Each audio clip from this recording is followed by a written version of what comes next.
Hello friends, ओम श्री गणेशाय नमः। जय माता दी। आप सभी का स्वागत है आपके अपने यूट्यूब चैनल पर। आप सभी को नवरात्रि की हार्दिक शुभकामनाएं। आज हम नवरात्रि के 7वें दिन पर दुर्गा सप्तशती पाठ के 11वें अध्याय को प्रस्तुत करेंगे।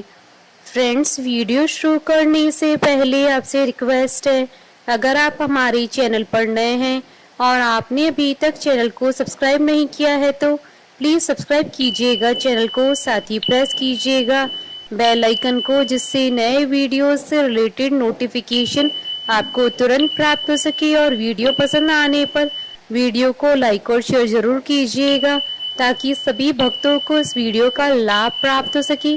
और कमेंट बॉक्स में जय माता दी जरूर लिखिएगा।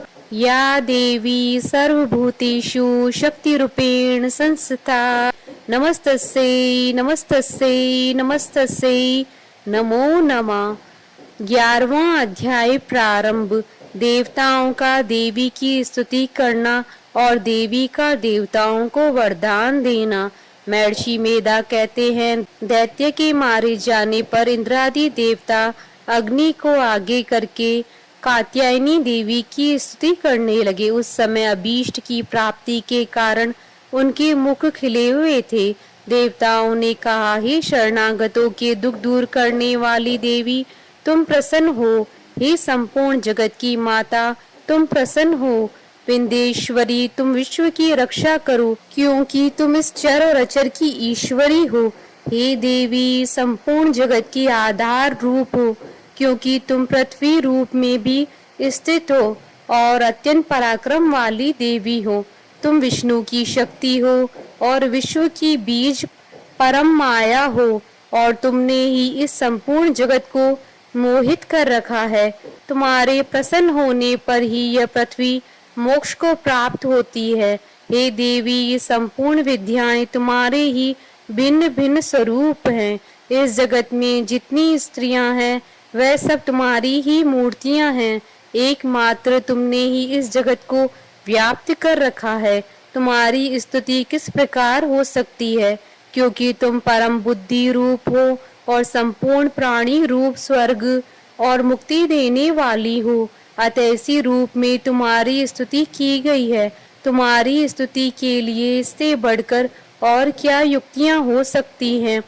संपूर्ण जनों के हृदय में बुद्धि रूप होकर निवास करने वाली, स्वर्ग तथा मोक्ष प्रदान करने वाली, हे नारायणी देवी, तुमको नमस्कार है। काला काष्ठा आदि रूप से अवस्थाओं को परिवर्तन की ओर ले जाने वाली तथा प्राणियों का अंत करने वाली नारायणी, तुमको नमस्कार है। हे नारायणी, संपूर्ण मंगलों की मंगल रूप वाली, हे शिवे, हे संपूर्ण प्रयोजनों को सिद्ध करने वाली, हे शरणागत वत्सला, 3 नेत्रों वाली गौरी, तुमको नमस्कार है। सृष्टि स्थित तथा संहारव की शक्ति भूता सनातनी देवी, गुणों का आधार तथा सर्व सुखमयी नारायणी, तुमको नमस्कार है। हे शरण में आए वे शरणागतों, दीन दुखियों की रक्षा में तत्पर, संपूर्ण पीड़ाओं को हरने वाली, हे नारायणी, तुमको नमस्कार है। हे नारायणी, तुम ब्रह्माणी का रूप धारण करके हंसों से जुते हुए विमान पर बैठती हो तथा कुश से अभिमंत्रित जल छिड़कती रहती हो। तुम्हें नमस्कार है। माहेश्वरी रूप से त्रिशूल, चंद्रमा और सर्पों को धारण करने वाली, हे महावृषभ वाहन वाली नारायणी, तुम्हें नमस्कार है। मोरों तथा मुकुटों से घिरी बहने वाली, महाशक्ति धारण करने वाली, कौमारी रूप धारणी निष्पाप नारायणी, तुम्हें नमस्कार है। हे शंख, चक्र, गदा, श्रांग, धनुष रूप आयुधों को धारण करने वाली वैष्णवी शक्ति रूपा नारायणी, तुम हम पर प्रसन्न हो, तुम्हें नमस्कार है। हे दांतों पर पृथ्वी धारण करने वाली वरारूपिणी कल्याणमयी नारायणी, तुम्हें नमस्कार है। हे उग्र नरसिंह रूप से दैत्यों को मारने वाली, त्रिभुवन की रक्षा में संलग्न रहने वाली नारायणी, तुम्हें नमस्कार है। हे मस्तक पर किरीट और हाथ में महावज्र धारण करने वाली सहस्त्र नेत्रों के कारण उज्जवल वत्रासुर के प्राण हरने वाली ऐन्द्री शक्ति, हे नारायणी तुम्हें नमस्कार है। हे शिवदूती स्वरूप से दैत्यों के महामद को नष्ट करने वाली, हे घोर रूप वाली, हे महाशब्द वाली, हे नारायणी तुम्हें नमस्कार है।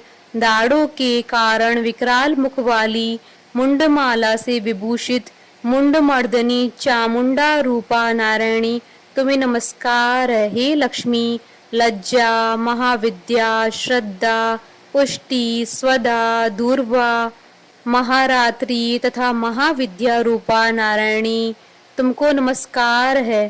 हे मेधा, सरस्वती, सर्वोत्कृष्ट ऐश्वर्य रूपिणी पार्वती, महाकाली, नियंता तथा ईश्वर रूपिणी नारायणी तुम्हें नमस्कार है। हे सर्व स्वरूप सर्वेश्वरी, सर्वशक्ति युक्त देवी, हमारी वैसे रक्षा करो तुम्हें नमस्कार है। हे कात्यायनी, तीनों नेत्रों से भूषित यह तेरा सौम्य मुख सब तरह के डरों से हमारी रक्षा करे तुम्हें नमस्कार है। हे भद्रकाली, ज्वालाओं के समान भयंकर, अति उग्र एवं संपूर्ण असुरों को नष्ट करने वाला तुम्हारा त्रिशूल हमें भय से बचावे तुमको नमस्कार है। हे देवी, जो अपने शब्द से इस जगत को पूरित करके दैत्यों के तेज को नष्ट करता है, वह आपका घंटा इस प्रकार हमारी रक्षा करे जैसे कि माता अपने पुत्रों की रक्षा करती हैं। हे चंडी के, असुरों के रक्त और चर्बी से चर्चित जो आपकी तलवार है वह हमारा मंगल करे, हम तुमको नमस्कार करते हैं। हे देवी, तुम जब प्रसन्न होती हो तो संपूर्ण रोगों को नष्ट कर देती हो, और जब रुष्ट हो जाती हो तो संपूर्ण वांछित कामनाओं को नष्ट कर देती हो, और जो मनुष्य तुम्हारी शरण में आते हैं उन पर कभी विपत्ति नहीं आती है, बल्कि तुम्हारी शरण में गए वे मनुष्य दूसरों को आश्रय देने योग्य हो जाते हैं। अनेक रूपों से बहुत प्रकार की मूर्तियों को धारण करके इन धर्मद्रोही असुरों का तुमने संहार किया, वह तुम्हारे सिवा कौन कर सकता था। चतुर्दश विद्याएं, षष्ठ शास्त्र और चारों वेद तुम्हारे ही प्रकाश से प्रकाशित हैं, उनमें तुम्हारा ही वर्णन है। और जहाँ राक्षस, विषैले सर्प, शत्रुगण हैं, वहाँ और समुद्र के बीच में भी तुम साथ रहकर इस विश्व की रक्षा करती हो। हे विश्वेश्वरी, तुम विश्व का पालन करने वाली विश्व रूपा हो, इसलिए संपूर्ण जगत को धारण करती हो, इसलिए ब्रह्मा, विष्णु, महेश की भी वंदनिया हो। जो भक्ति पूर्वक तुमको नमस्कार करते हैं वह विश्व को आश्रय देने वाले बन जाते हैं।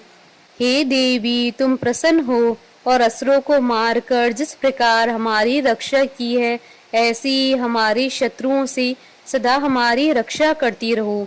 संपूर्ण जगत के पाप नष्ट कर दो और पापों तथा उनके फलस्वरूप होने वाली महामारी आदि बड़े बड़े उपद्रवों को शीघ्र ही दूर कर दो।